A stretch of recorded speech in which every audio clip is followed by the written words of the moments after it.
Hi everyone, I'm Jack Collier. I'm currently a postdoc at McGill University, but today I'm going to be talking about my PhD project that I undertook at the Wellcome Centre for Mitochondrial Research at Newcastle University. So the cell is an extremely dynamic environment, which means that it's got a number of complex needs that need to be met in order for it to maintain homeostasis. This includes the maintenance of a pool of essential metabolites, removing dysfunctional organelles and degrading long-lived proteins and protein aggregates. The cell also faces external threats. So for example, it might need to remove invading pathogens.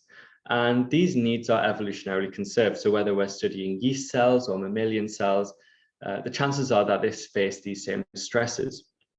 It also turns out that such needs can be met by an evolutionarily conserved pathway. And this pathway is autophagy. And the function of autophagy is to deliver cytoplasmic cargo to the lysosome for degradation. So let me take you through the pathway. So upon initiation of autophagy, we get the formation of this double membrane structure termed the phagophore. And the phagophore has embedded within its inner and outer membrane LC32. And this enables the recruitment of cytoplasmic cargo to the structure. Once it's recruited that cargo, the leading edges fuse to generate a mature autophagosome, which can then fuse with the lysosome, whose hydrolytic enzymes can degrade the cargo. Now, this process is facilitated by approximately 20 core autophagy genes, or ATG genes, and most of these are non-redundant. And the one that I want to draw your attention to is ATG7, because this really drives the fundamental reaction within the pathway.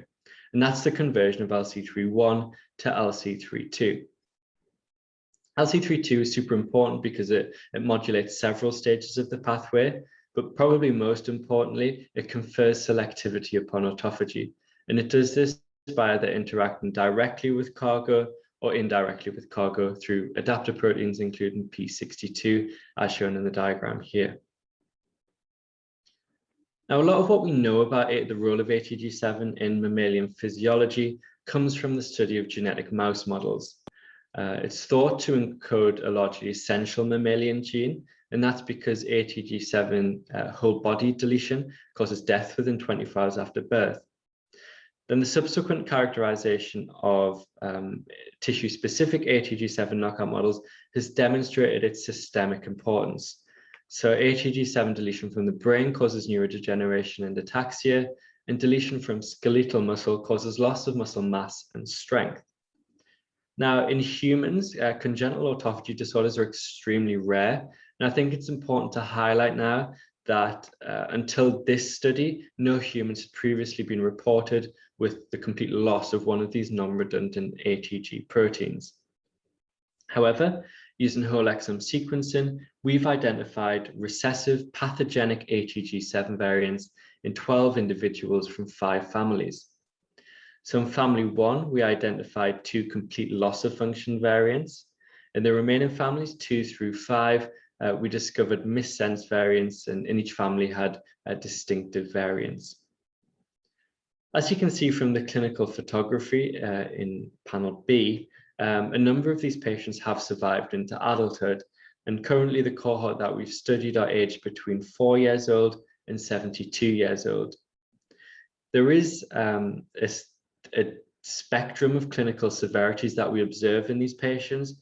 However, they all demonstrate a neurodevelopmental disorder and share the same core neurological and muscular manifestations of disease. So within the brain, all patients who underwent neuroimaging demonstrated cerebellar hyperplasia and a thin corpus callosum. This causes ataxia and intellectual disability in all patients, and in the most severe cases causes seizures and spastic paraplegia. All patients were also affected by muscular abnormalities. Clinically, this presented as muscular weakness and hypertonia, and upon formal assessment of muscle biopsy from one of the patients, we observed mild myopathic changes that were hallmarked by inflammation and lipofuscin accumulation. So we were able to access patient fibroblasts from at least one individual from each family. The first thing that we did was we used immunoblotting to look at ATG7 steady state levels. And as you can see here, we've got a complete absence of ATG7 in subject 1 cells and a really severe diminishment of protein levels in the remaining samples. And this causes the accumulation of the adaptive protein P62 in a number of these families as well. So next we wanted to assess what is the effect of these mutations and what is the effect of this decrease in ATG7 protein levels on autophagy. And one way that we can infer the amount of autophagy that's occurring over a specific amount of time is by measuring the amount of LC32 formation over that time. So as you now know, ATG7 catalyzes the conversion of LC31 to LC32. We can stimulate this by initiating autophagy, and we do that using a compound called AZD, which inhibits mTOR. We can then block the degradation of LC32 using chloroquine, and it does this because it blocks the fusion of autophagosomes with lysosomes.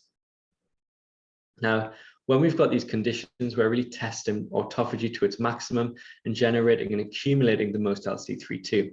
As you can see under these conditions in control 1 cells, we get a really nice accumulation of LC32. However, in subject 1 cells, under the same conditions, we get an absence of LC32, and this is because they lack ATG7. So this is completely expected. Now, just for clarity, I undertook this assay in the remaining cells and have quantified it. And as you can see here, the production of LC32 is diminished in all patient cell lines that we assessed. Next, to investigate with more mechanistic precision the contribution of each of the missense variants that we identified to defective autophagy, I designed plasmids encoding each of these variants and introduced them transiently into ATG7 knockout mouse embryonic fibroblasts before again inducing LC32 formation, but blocking its degradation. You can see here without plasmid, we don't get any formation of LC32. However, when we reintroduce wild type ATG7, we get nice reconstitution of LC32 formation. This reconstitution can't be met, however, by introduction of any of the missense variants that we identified, and we demonstrated the reliability of this assay by introducing a catalytic null negative control, which, like the no plasmid situation, had no LC32 formation. So just to summarize, we've identified 12 individuals from 5 families harboring recessive, pathogenic, damaging ATG7 variants. This causes either a loss of ATG7 protein or a decrease in ATG7 protein levels combined with suboptimal protein function. This causes a diminishment in LC32 formation, a decrease in levels of autophagy, and the neurodevelopmental disorder that we observe in the patients. There are several conundrums that we've identified, one of them being how do patients actually survive with a complete absence of ATG7? Using muscle biopsy from patients with a loss of ATG7, we actually identified mature autophagosomes as shown by the arrows here. So we think that targeting ATG7 independent degradation pathways might be one way to meet the clinical needs of these patients. Another conundrum is the fact that the patients with the most severe biochemical defect in autophagy actually have the mildest clinical presentations. So that's something that moving forward, we will investigate. Another thing that we're going to investigate is the contribution of autophagy to neural integrity. So as part of my PhD studies, I generated iPSCs, induced pluripotent stem cells, from a number of patient fibroblast lines and derived neural cultures.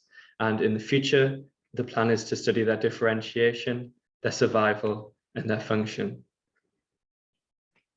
I'd like to thank everyone who's been involved in this massive team effort. So a huge thanks to everyone who was involved in the discovery and subsequent characterization of these families. And thank you all for listening.